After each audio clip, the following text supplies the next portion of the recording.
Have you ever judged someone in just a few seconds, only to realize later that you were completely wrong? Sometimes, the people carrying the smallest bank balance have the biggest hearts. And sometimes, the loudest laugh can disappear with just one unexpected truth. Today's story is about a struggling single father who walked into a bank hoping to withdraw only $50. A wealthy millionaire CEO couldn't resist laughing at him. But just a few minutes later, the entire room fell silent, because kindness has a way of revealing who is truly rich. Before we begin, welcome to Kindness Mattress. If stories that restore your faith in humanity inspire you, please subscribe, like this video, and leave a comment telling us where you're watching from and what kindness means to you. Your support helps us share more heartwarming stories with people around the world. Ethan Carter was 33 years old and lived in a small apartment in Columbus, Ohio, with his 8-year-old daughter, Lily. Life hadn't been easy since his wife passed away 3 years earlier after a sudden illness. Since then, Ethan had done everything he could to give Lily a happy childhood. He worked 2 jobs. During the day, he repaired heating and air conditioning systems. At night, he delivered food around the city. Every dollar mattered. Every bill was carefully planned. Still, he never complained. As long as Lily smiled, he believed he was winning. One rainy Friday morning, Ethan walked into a downtown bank wearing faded jeans and a work jacket stained with grease. His boots were wet from fixing a broken furnace earlier that morning. He quietly approached the teller. "I just need to withdraw $50, he said with a tired but polite smile. The teller nodded and asked him to wait while she checked something on his account. At that exact moment, another customer entered the bank. Her name was Victoria Monroe, a 34-year-old millionaire and CEO of Monroe Technologies, one of the fastest-growing software companies in the state. She was elegant, confident, and followed everywhere by cameras, business partners, and admiration. People often described her as brilliant, but many also thought success had made her distant. As Victoria waited in line, she overheard Ethan apologizing for asking whether his account had enough money to cover the withdrawal.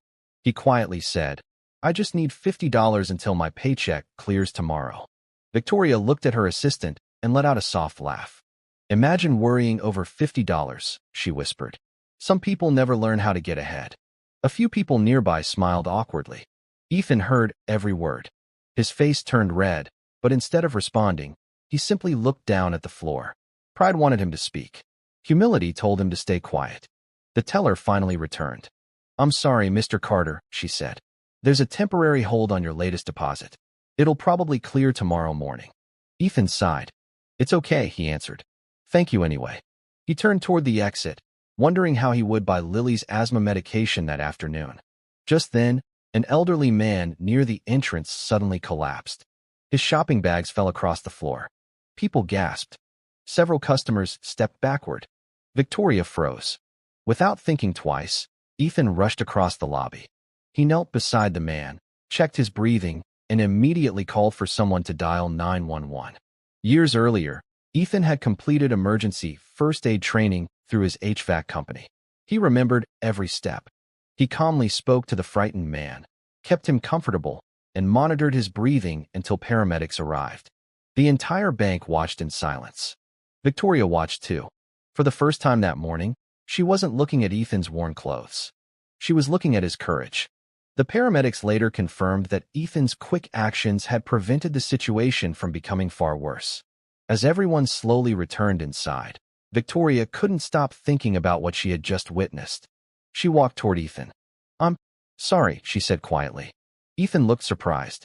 "I judged you because of your appearance," Victoria admitted. "That was wrong." Ethan smiled gently. "It happens," he replied. "Everyone has bad days. But after everything I said, you still helped a complete stranger." Ethan shrugged. He needed help. That's all that mattered. Those simple words hit Victoria harder than any business lesson she'd ever learned. She suddenly realized something. She had spent years building a company worth hundreds of millions of dollars. But this struggling father had something money couldn't buy: true character. Before Ethan could leave, the bank manager hurried over.